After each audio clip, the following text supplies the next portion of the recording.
अकेलापन हमारी आत्यंतिक नियति है। उससे बचने का कोई उपाय नहीं। अकेले हम हैं और बचने की जितनी हम चेष्टाएं करते हैं वही तो संसार है।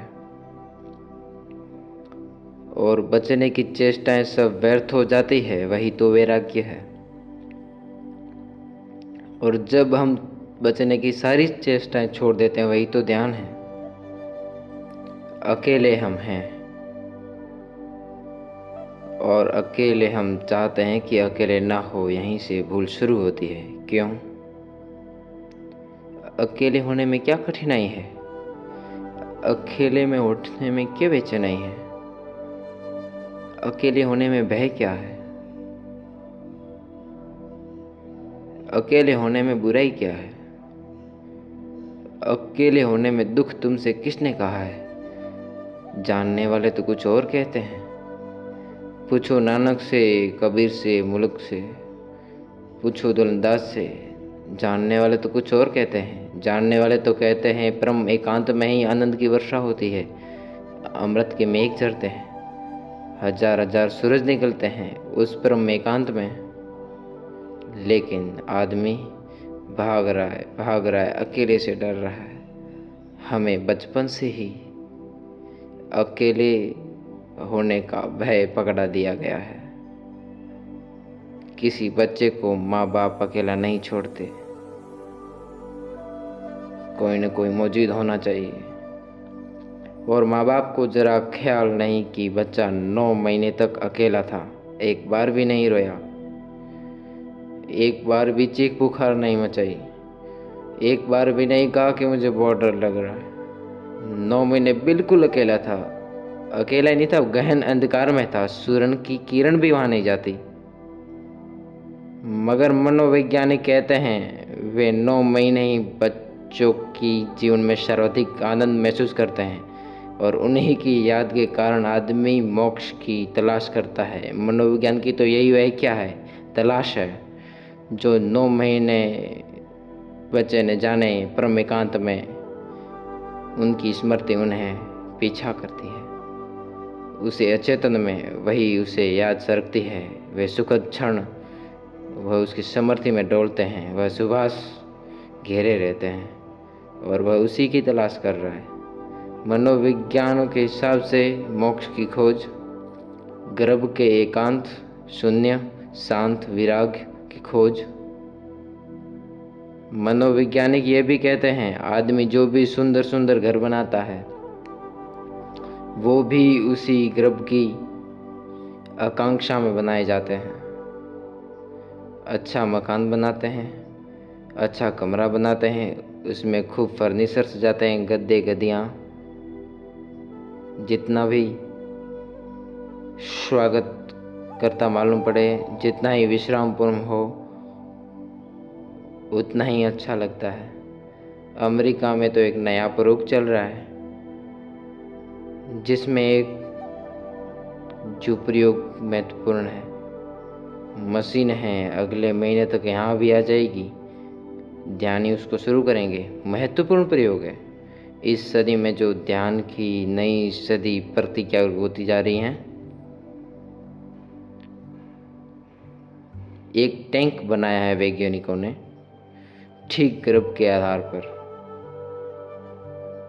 उसको जमीन के नीचे गड़ा देते हैं। गहन अंधकार होता है उसके अंदर, साउंड प्रूफ होता है, उसमें कोई आवाज बाहर से भीतर नहीं आती। उसमें जो जल होता है वो ठीक ऐसा ही रासायनिक होता है जैसा माँ के पेट में जल होता है जिसमें बच्चा तैरता है।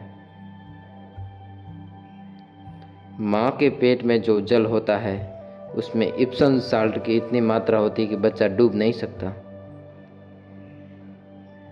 जिसे तुमने सुना होगा यूरोप में डेड सी सागर, उसे इसलिए मुर्दा सागर कहते हैं कि उसमें कोई डूब नहीं सकता। मछली भी नहीं होती उसमें, क्योंकि मछली भी उसमें डूब नहीं सकती।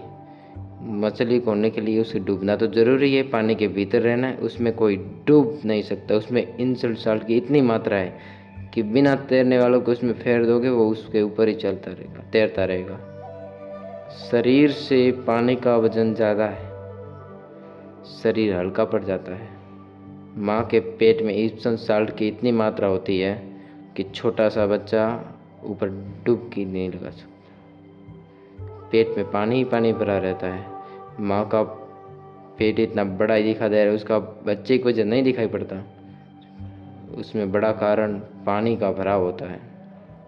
और तुमने देखा, जब स्त्रियां गर्भवती ज़्यादा होती हैं तो वह नमकीन चीज़ें खाना पसंद आती है। उसका कुल कारण इतना है कि जो अंदर पानी भीतर बढ़ा है उसे नमक ही नमक चाहिए। जितना नमक मिल सके उतना अच्छा। वो तो हर स्त्री दीवारों का चूना निकाल के खाना शुरू कर देती है। हर स्त्री मिट्टी खाने लगती है, सौंधी मिट्टी जिसमें थोड़ा सा नमकीन स्वाद हो। गांव की स्त्रियां तो अक्सर खेत की मिट्टी खा लेती है।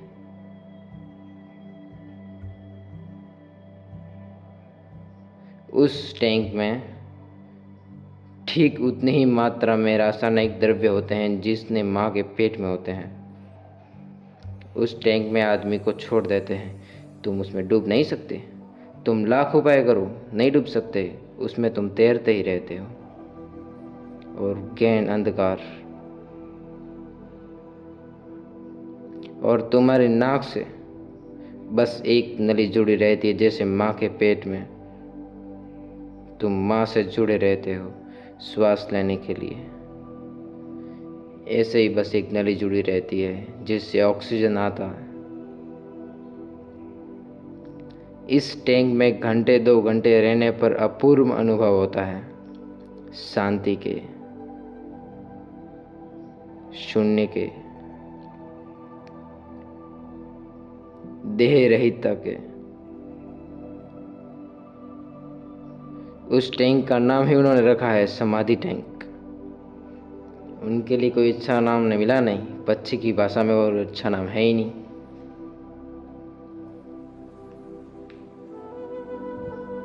उस टैंक में कुछ अर्थ तो है, वैज्ञानिक अर्थ है।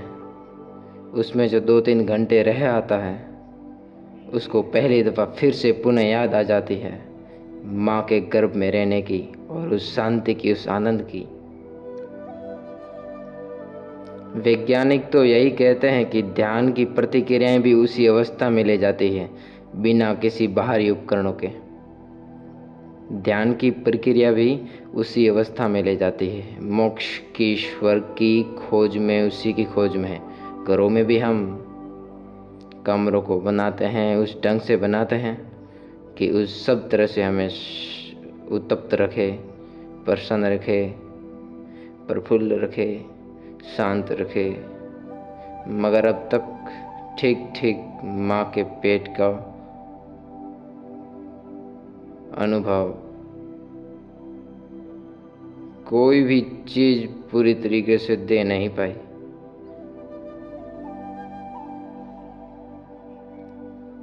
लेकिन माँ के पेट में 9 महीने बच्चा अकेला रहता है।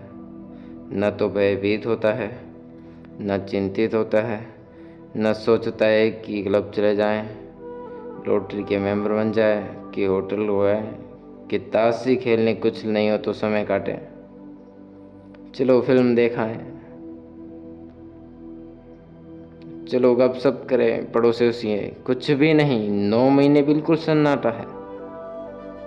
तो एक बात तो निश्चित है कि तुम स्वभाव से एकांत में रहने को बने हो, और स्वभाव से एकांत रहने का रहस्य कोई दुख नहीं। मगर पैदा होता ही उपद्रव शुरू होता है। जैसे ही बच्चा पैदा होता है वैसे ही उसे दूसरे की ज़रूरत मालूम होने लगती है। माँ के बिना भूखा हो जाता है। माँ की ज़रूरत, माँ के स्तन की ज़रूरत। इसलिए लोगों के मन में माँ के स्तन की प्रतीक्षा जीवन भर बनी रहती। चित्रकार स्तन बनाते हैं, मूर्तिकार स्तन बनाते हैं, खजुराहो कि कोणार्क हो, बस स्तन ही स्तन। और ऐसे स्तन जो होते भी नहीं। इतने बड़े बड़े स्तन की स्त्रियां चल भी ना सके, चले तो गिर जाए। कविताएं स्तन की, हर चीज स्तन के आसपास घूमती है। कुछ कारण होना